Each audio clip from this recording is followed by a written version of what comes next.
Welcome to Indian Fight Junkie. Indian Fight Junkie में आप सभी का स्वागत है। आप कॉम्बैट स्पोर्ट के सबसे बेहतरीन चैनल पर पहुंचे हैं तो सब्सक्राइब करिए, बेल आइकॉन करिए, पे क्लिक करिए। देखिए, हम सभी को भगवान ने कोई स्पेशल नहीं बनाया, ऊपर वाले ने कोई स्पेशल नहीं बनाया, है ना। तो हम जब कहते हैं कि अन्याय के खिलाफ हमें आवाज़ उठानी चाहिए, अन्याय के खिलाफ हमें ये करना चाहिए, अन्याय के खिलाफ हमें वो करना चाहिए, तो ये सब तो हम ज़रूरी नहीं है कि कर पाते हैं या नहीं कर पाते हैं। पर जो पहली बात है वो ये कि कम से कम अन्याय अगर हो रहा है ना, तो अपनी छोटे से, मेरे 2,900 सब्सक्राइबर हैं, अपने छोटे से तौर पे कम से कम आप आवाज़ तो उठा सकते हैं। तो यूएफसी में जो एक अन्याय हो रहा है वो है बिलाल मोहम्मद के साथ। तो बिलाल मोहम्मद के साथ क्या गड़बड़ हो रही है, बिलाल मोहम्मद के साथ क्या बेईमानी हो रही है, इस सब चीज़ों के बारे में बात करेंगे। पर आगे बढ़ने से पहले सब्सक्राइब करके बेल आइकन पर क्लिक कर दीजिए, ठीक है ना, क्योंकि ये कॉमेडी स्पोर्ट का सबसे बेहतरीन चैनल है। अगर कर दिया तो आगे चलते हैं और बात करते हैं बिलाल की। यार, इस कहानी की शुरुआत में बिलाल मोहम्मद को क्यों नहीं मिल रहा है, इन सब से नहीं करता हूँ। मैं आपको पहले कारण बताता हूँ कि बिलाल मोहम्मद को क्यों नहीं मिल रहा है टाइटल शॉट, ठीक है ना। क्योंकि मैं आगे आपको सामने ये साबित करूंगा कि बिलाल मोहम्मद को टाइटल शॉट नहीं दिए जाने के जितने भी कारण है ना, सॉरी दोस्त, मेरे को लैपटॉप में देखना पड़ता है। बिलाल मोहम्मद को टाइटल शॉट नहीं दिए जाने के जितने भी सारे कारण है ना, वो सारे के सारे कारण बकवास है। अब मैं बिलाल मोहम्मद पे आता हूँ कि आखिर क्यों बिलाल मोहम्मद को टाइटल शॉट नहीं दिया जा रहा है। और इस बात के पूरे चांसेस हैं कि ये वीडियो डिमोनेटाइज हो जाएगा, क्योंकि यूएफसी नहीं चाहता कि ये बातें आप तक पहुंचे, यूट्यूब नहीं चाहता कि ये बातें आप तक पहुंचे, कोई भी आदमी जो इस्टेब्लिशमेंट है वो ये नहीं चाहता कि इस बारे में कोई भी बात करे और ये बात आप तक पहुंचे। क्या आप देखिएगा कि इस वीडियो में मोस्ट प्रॉब्ली ऐड नहीं आ रहे होंगे, है ना। देखिए, कारण आप समझने की कोशिश करिए। क्या यूएफसी में बिलाल मोहम्मद से प्रॉब्लम है हंटर कैम्बल को? नहीं, एक्चुअली नहीं है। मैंने सुना है उसकी उसके ओपिनियन बिलाल के बारे में, बस ये है कि थोड़ा सा बोरिंग है। बट उसको फिर भी इतनी प्रॉब्लम नहीं है, क्योंकि और भी दूसरे बोरिंग फाइटर हैं जिनको टाइटल शॉट मिला है। अच्छा, तो फिर क्या यूएफसी में शॉन शेल्बी जो कि मैच मेकर है, हंटर कैम्बल वो आदमी जो शायद डेना वाइट के बाद प्रेसिडेंट बनेगा यूएफसी का, सीईओ बनेगा, प्रेसिडेंट तो अब नहीं है, तो क्या फिर शॉन शेल्बी जो कि मैच मेकर है उसको प्रॉब्लम है बिलाल मोहम्मद से? नहीं है, कोई प्रॉब्लम नहीं है ना। क्योंकि उसने जितने भी टफ टेस्ट देने थे ना, वो बिलाल को दिए और बिलाल ने पास किए हैं। यार, मेरे को ये मत बताना कि गिलबर्ट बर्न को इंजरी थी या नहीं थी, जो भी थी ना, फाइट तो फाइट है यार। आप उस आदमी का, आप क्या गारंटी दे सकते हैं कि गिलबर्ट बर्न्स 100% फिट होता तो हरा देता बिलाल को? नहीं ना, तो फिर उसकी जीत नहीं छीनो। तो शॉन शेल्बी को प्रॉब्लम नहीं है, हंटर कैम्बल को प्रॉब्लम नहीं है, अरे ये साला डेना वाइट को प्रॉब्लम होगी? नहीं, डेना वाइट को भी प्रॉब्लम नहीं है। डेना वाइट को भी प्रॉब्लम नहीं है, क्योंकि अगर डेना वाइट को प्रॉब्लम होती ना, तो बिलाल मोहम्मद को यूएफसी के दूसरी चीज़ें करने को नहीं मिलती। As a commentator, as a बहुत सी चीज़ें करता है बिलाल, ठीक है ना, काफ़ी अच्छा बोलता है, इसीलिए उसको यूएफसी की जो ब्रॉडकास्टिंग टीम है ना, उसमें बिलाल का बिठाया जाता है। तो ये कारण भी नहीं है। फिर किसको प्रॉब्लम होगी बिलाल मोहम्मद से? मैं बता रहा हूँ आपको। उस आदमी का नाम है आरी एमैनुअल। आरी एमैनुअल यूएफसी जिस कंपनी के अंतर्गत आती है ना, सेम कंपनी के अंतर्गत डब्ल्यू भी आती है, और उस कंपनी का जो हेड है उसका नाम है आर एमैनुअल। आर एमैनुअल को आप कैसे जाने, आप समझिए कि पिछले साल यूएफसी में जितना फाइटर को मिला ना, जिस सारे फाइटर को मिला के जितना पैसा यूएफसी ने दिया है, लगभग उतना पैसा आर एमैनुअल को अकेला मिला है as a dividend. R Emmanuel सबका बाप है यूएफसी में, उसके चाहे बिना कुछ नहीं हो सकता है, ठीक है ना। तो अब आर एमैनुअल को क्या दिक्कत है बिलाल मोहम्मद से? आर्य मैनल को दिक्कत है कि बिलाल मोहम्मद फिलिस्तीनी फाइटर है, और वो माई ब्लड इज फिलिस्तीन कह के आता है, गाना बजता है, राइट। और बाद में फिलिस्तीन का झंडा भी लेते आता है। यूएफसी ये नहीं चाहेगा कि फिलिस्तीन का झंडा चैंपियनशिप टाइटल के साथ दिखाई दे। यूएफसी में कोई चाहे ना चाहे, आर्य मैनुअल नहीं चाहता कि ये दिखाई दे।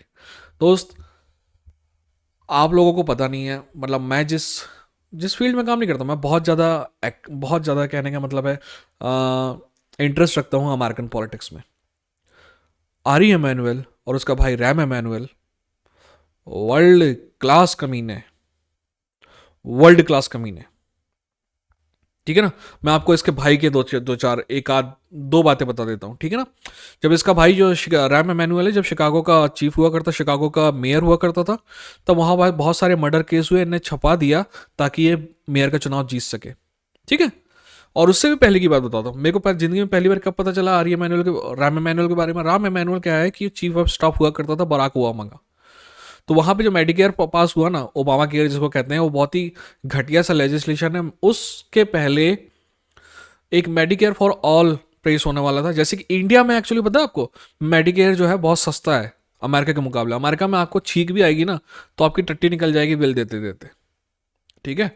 अगर आपके पास इंश्योरेंस नहीं है तो आप ये समझ लो कि आपको कुछ भी नहीं मिलने वाला है।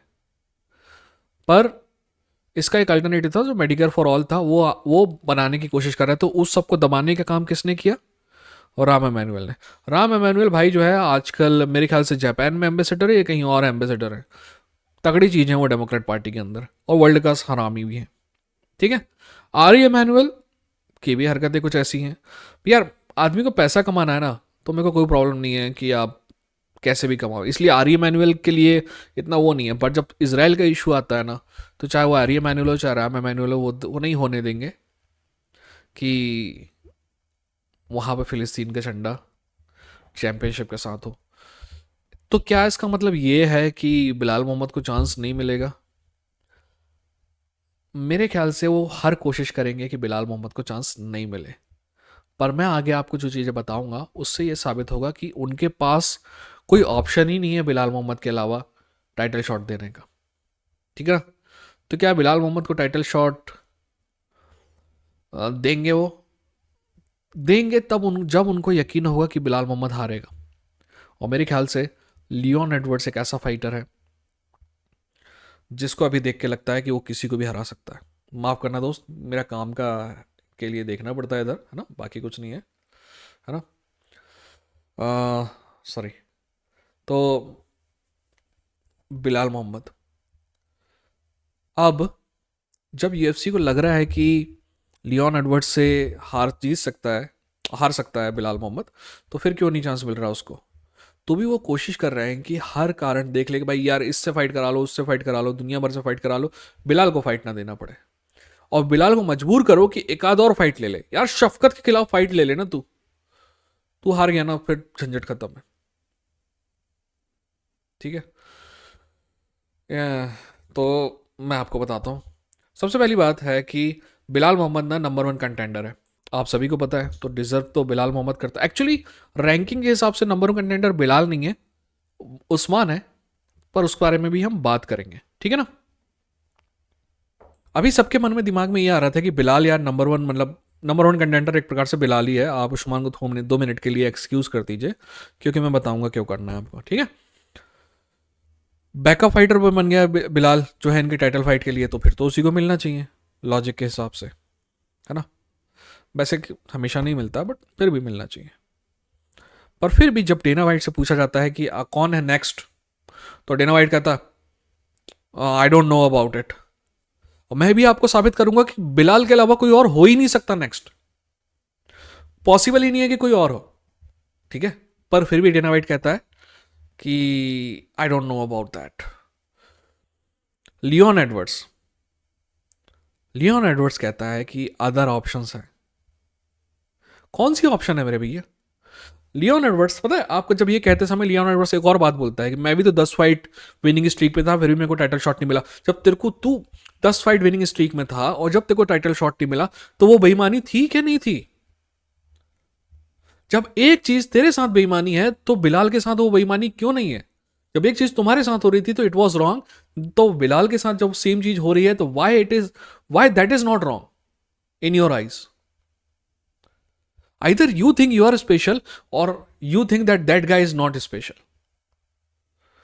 हम मेरे चैनल में मैं हमेशा आपको बताते आया हूं कि I am a fan of Leon Edwards. मैं हमेशा एक अंडरडॉग का फैन रहूंगा, जो आदमी गरीबी से उठा उसका फैन रहूंगा। बट ये जो बात करी ना लियोन ने, वो बिल्कुल गलत की। मैं अभी साबित करता हूं कैसे, ठीक है ना। सिंपल है, आपको सवाल पूछना है अपने आप से कि बिलाल नहीं तो कौन? हत्ती का पौंद, वैसे हमारे यहाँ कौन बोलते हैं तो हत्ती का पौंद बोल देते हैं, एनीवेज। आपको अपने आप से सवाल पूछना है कि ठीक है भाई बिलाल नहीं है तो फिर बताओ ना कौन है, ठीक है, मैं अभी आपको बताता हूँ। सबसे पहली बात चलेगी इस्लाम माकाचेव की। इस्लाम माकाचेव के बारे में पहले ही डेना वाइट ने कह दिया है कि नहीं, इस्लाम माकाचेव के लिए ओलिवियर नेक्स्ट है, 2 बार कहा है और अभी रिसेंट प्रेस कॉन्फ्रेंस में भी कहा है, और वो जो स्लैप लीग वाली प्रेस कॉन्फ्रेंस हो रही है उसके बाद उसमें भी कहा है। ठीक है, तो कट, इस्लाम माकाचेव कट। नेक्स्ट है शफकत।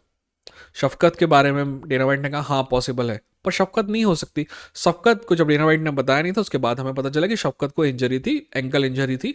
तो मैंने आपसे पिछले बार भी बात की है कि शफकत जो है अगले 6 महीने तक फाइट नहीं कर रहा, जून जुलाई तक फाइट नहीं कर रहा। तो क्या आप टाइटल फाइट रोकना चाह रहे हो जून जुलाई तक? ये कमीनापन हो सकता है कि जानबूझ के आप टाइटल फाइट रोक दो जून जुलाई तक और बिलाल को मजबूर करो एक और फाइट लेने के लिए जिसमें उसके हारने के चांसेस है। ओके, तो शफकत नहीं हो सकता। तो एक काम करते हैं, रैंकिंग में मैं यहाँ पे रैंकिंग खोल लेता हूँ, माफ कीजिएगा मैं थोड़ा इधर देख रहा हूँ, है ना। मैं यहाँ यूएफसी की रैंकिंग खोल लेता हूँ और बताता हूँ कि वेल्टर वेट में किससे फाइट होनी चाहिए लियोन एडवर्ड्स की, है ना, ताकि मैं साबित कर सकूँ कि आखिर बिलाल के अलावा कोई और चांस है ही नहीं और बिलाल से ही करवाना पड़ेगा।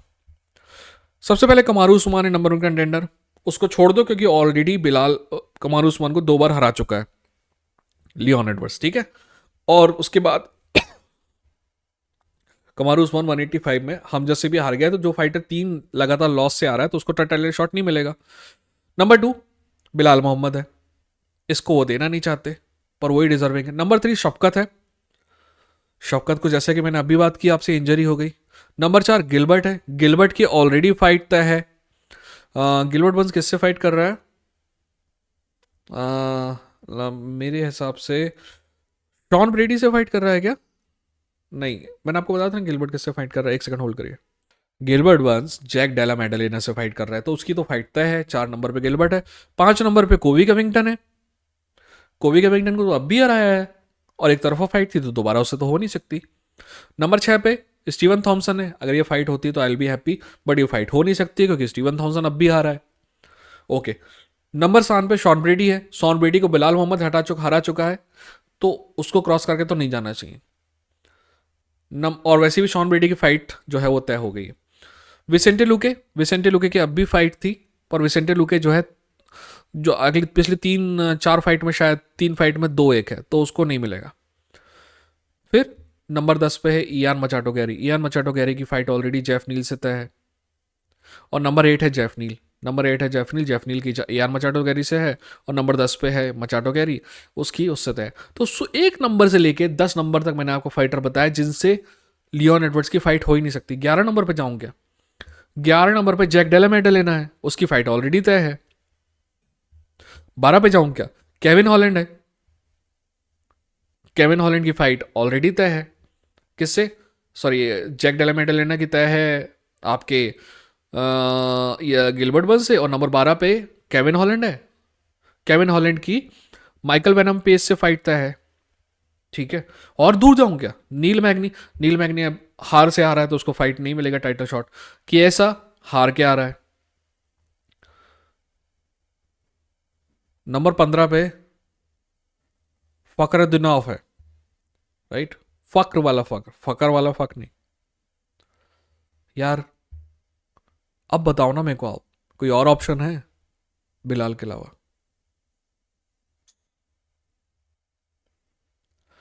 पर ये दुनिया फेयर नहीं है मेरे भाई, काश कि दुनिया फेयर होती पर नहीं है। क्या कर सकते हैं, तुम कितना भी चाहोगे दुनिया फेयर नहीं है। बट विंस्टन चर्चिल ना मेरे को बिल्कुल पसंद नहीं है, बट उसका एक बात बहुत सही थी कि human being after trying all the wrong things will do the right thing, है ना। इंसान दुनिया की सारी गलत चीज़ों करने के बाद एंड में सही चीज़ करेंगे। मेरा मानना है कि सारी गलत चीज़ें हो चुकी हैं और they have to give Belal Muhammad chance. यार आपको बताइएगा ये वीडियो कैसा लगा, मोस्टली एनीवेज बताइएगा वीडियो कैसा लगा। मुझे ये ना बात खटक रही थी इसलिए मैंने कर दी। अब आप बताइएगा कि मैं सही हूँ या गलत हूँ। ठीक है, अपना ख्याल रखिए, अपनों का ख्याल रखिए। ये था इंडियन फाइट जंगी, लड़ेंगे जीतेंगे। अरे हाँ, मैं बॉक्सिंग के बारे में बात करने वाला हूँ, बहुत 2-3 वीडियो बनाने ही हैं बॉक्सिंग में। पहले मेंबर्स को बना देंगे, भेज देंगे और फिर आप लोगों को भी भेज देंगे, क्योंकि इस वीक में बड़ी फाइट बॉक्सिंग की है, इसलिए यूएफसी की हिम्मत नहीं हुई कोई और फाइट करे। इसलिए यूएफसी की फाइट सीधे जनवरी के, मेरे ख्याल से 7-8 जनवरी को या 12 जनवरी के आसपास है। ठीक है, ओके, मिलते हैं अगली वीडियो के साथ। अपना ख्याल रखिए, अपनों का ख्याल रखिए। ये था इंडियन फाइट जंगी, लड़ेंगे जीतेंगे।